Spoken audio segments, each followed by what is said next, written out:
A principios del siglo XX, cuando se comenzó a superar el periodo del Art Nouveau, surgió dentro de la arquitectura moderna el concepto funcionalismo o racionalismo, que se fue asimilando hasta el punto de ser inseparable dentro de la arquitectura moderna. Este concepto se basa en la utilización y adecuación de los medios naturales en fines utilitarios o funcionales, que sin embargo puede ser considerado como medida de perfección técnica, pero no necesariamente de belleza. El funcionalismo en la arquitectura es uno de los principios básicos en que debe apoyarse el arquitecto a la hora de efectuar sus diseños, pues es muy importante que se diseñe en relación a la función que el edificio va a cumplir. El Art Nouveau puede parecer la antítesis del funcionalismo, pero hay que considerarlo como la primera manifestación global de la arquitectura moderna. Mientras que las técnicas avanzaban rápidamente, la arquitectura oficial se refugiaba en construcciones que limitaban los estilos históricos. Fueron los ingenieros expulsados del campo del arte los que actuaban más racional y lógica, más acorde con los presupuestos estéticos en sus grandes construcciones. Se le atribuye al Art Nouveau el haber comprendido que con el hormigón y el hierro se podían crear formas nuevas, derivadas de la funcionalidad de tales materiales. En la década de los 30, el arquitecto Louis Sullivan hizo popular el lema «La forma sigue a la función». Esto quiere decir que el tamaño de un edificio, la distribución del espacio exterior e interior, y otras características como tamaño de las ventanas, orientación y etc., deben decidirse solamente por la función de éste. Lo importante de esta creencia es que si se satisfacen los aspectos funcionales, la belleza arquitectónica surgirá de forma natural. Se debe cumplir la principal condición de justificar su existencia mediante alguna función tangible o práctica, ya que no es suficiente deleitar a la vista, sino que también debe articular la estructura, simbolizar o describir la función del edificio, o tener un propósito útil. Características del racionalismo. La simetría, las columnas que funcionaban como soporte, el diseño minimalista, compuesto por formas geométricas básicas, y un frontón triangular, comúnmente conocido como pedimento.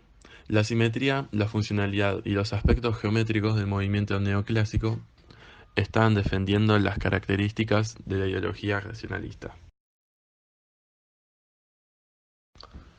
Elementos decorativos del racionalismo. En el racionalismo, los elementos decorativos desaparecen en favor de la forma recta y desnuda. Hay una preocupación sobre la proporción, la simplicidad y la simetría.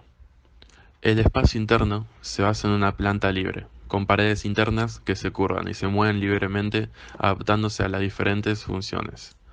En el exterior, el proyecto, el nivel más bajo y la terraza en horizontal defienden el estilo. Tipología edilicia. Existe un gran interés en el urbanismo, porque los racionalistas buscaban ubicar a la gente a los nuevos estándares de vida proponiendo nuevas fórmulas como la ciudad de jardín o la ciudad industrial.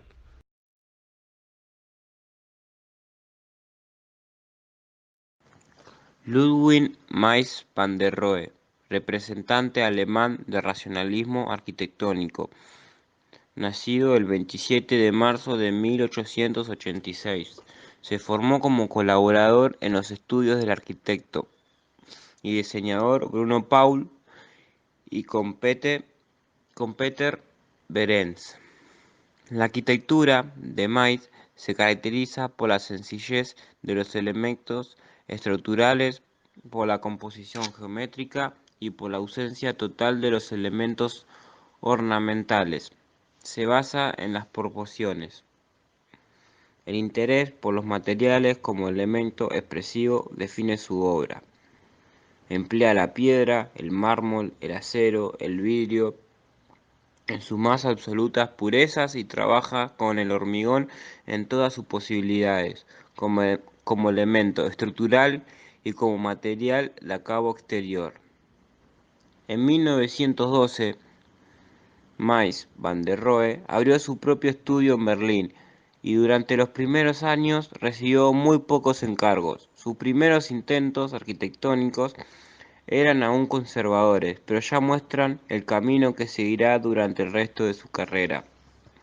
Realizó proyectos para rascacielos, villas o viviendas unifamiliares. Un ejemplo es el proyecto de un edificio de oficinas situado en el centro de Berlín, donde su propuesta consiste en dos rascacielos de estructura ligera, revestidos de cristal, pero nunca llegaron a construirse. Los encargos recibidos por particulares para casas de campo como la Villa Wolf, la Casa Sters, la Casa Larige, la Casa Kempleff, son un estudio de juegos de volúmenes. La máxima expresión de su estilo se alcanza con el Pabellón de Alemania, Barcelona 1929, y la Villa Tugendhat, Checoslovaquia 1928 a 1930. Le Corbusier, más conocido a partir de la década de 1920, fue un arquitecto y teórico de la arquitectura, urbanista, diseñador de espacios, pintor, escultor y hombre de letras suizo, nacionalizado francés en 1930. Es considerado uno de los más claros exponentes de la arquitectura moderna, uno de los arquitectos más influyentes del siglo XX. Además de ser uno de los más grandes renovadores de la arquitectura moderna, fue un inalcanzable agitador cultural, laborador que ejerció con pasión a lo largo de toda su vida. Con sus escritos se ganó una merecida fama de polemista y aportó un verdadero caudal de ideas innovadoras que han hecho que su obra influya decisivamente en la arquitectura posterior. Los 5 puntos de una nueva arquitectura. En 1972, Le Corbusier presenta un documento manuscrito donde expone en forma sistemática sus ideas arquitectónicas, las llamadas 5 puntos de una nueva arquitectura. Representan una importante innovación conceptual para la época, aprovechando las nuevas tecnologías constructivas derivadas especialmente del uso del hormigón armado. Primero, la planta baja sobre pilotis. Para Le Corbusier, la planta baja de la vivienda, al igual que la calle, pertenecía al automóvil, ya sea para circulación o aparcamiento. Por este motivo, la vivienda se elevaba sobre pilotes para permitir el movimiento de los vehículos. Segundo, la planta libre. A partir de la estructura independiente, aprovechando la tecnología del hormigón armado, genera una estructura de pilares en la que se apoyan losas. De esta forma, el arquitecto decide dónde poner los herramientas, siendo independientes de un nivel al otro. Tercero, la fachada libre. El colorario del plano libre en el plano vertical. La estructura se retrasa respecto de la fachada, liberando a esta de su función estructural y permitiendo libertad en su composición independientemente de la estructura.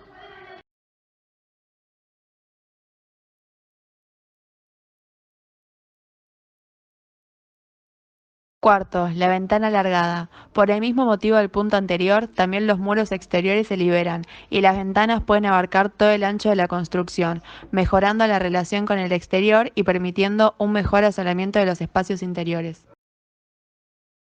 Y por quinto y último, la terraza jardín. Para Le Corbusier, la superficie ocupada a la naturaleza por la vivienda debía ser devuelta en forma de jardín en la cubierta del edificio, convirtiendo el espacio sobre la vivienda en un ámbito aprovechable para el esparcimiento, que además permitiera mantener condiciones de aislamiento térmico sobre las nuevas lazas de hormigón. La Staatliche Bauhaus, Casa de la Construcción Estatal, o simplemente Bauhaus, fue la escuela de la arquitectura, diseño, artesanía y arte fundada en 1919 por Walter Gropius en Weimar, Alemania, y cerrada por las autoridades prusianas en manos del partido nazi. El nombre Bauhaus deriva de la unión de las palabras en alemán Bau, construcción, y Haus, casa.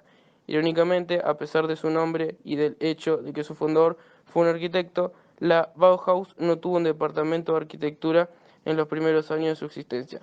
Sus propuestas y declaraciones de intenciones participaban de la idea de una necesaria reforma de las enseñanzas artísticas como base para una consiguiente transformación de la sociedad burguesa de la época.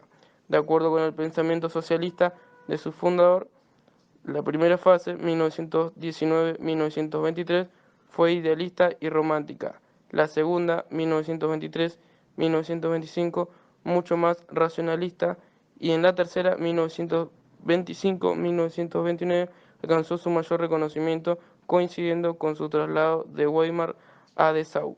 En 1930, bajo la dirección de Mies van der Rohe, se trasladó a Berlín, donde cambió por completo la orientación de su programa de enseñanza. Un diseño funcional. El edificio constaba de los locales de la propia Bauhaus, una estructura municipal de formación profesional y viviendas para el director, los profesores y los estudiantes. Gropius separó cada función en un volumen prismático individual con entrada independiente. Simplificación de las estructuras arquitectónicas. No hay ni una concesión a la decoración para no enturbiar la pureza de líneas y el diseño práctico. Las paredes son lisas, dejando ver cara a vista el material de construcción. El color que predomina, por tanto en el exterior como en el interior, es el gris del hormigón, que a lo sumo se pinta de blanco. El uso de líneas ortogonales y de volúmenes geométricos. Coincide con el neoplasticismo en el gusto por combinar espacios cuadrados y rectangulares, y con el cubismo, en que ambos intentan representar a los objetos de varios ángulos de forma simultánea. El resultado es una construcción asimétrica que exige un recorrido a su alrededor para apreciar los escorzos siempre cambiantes.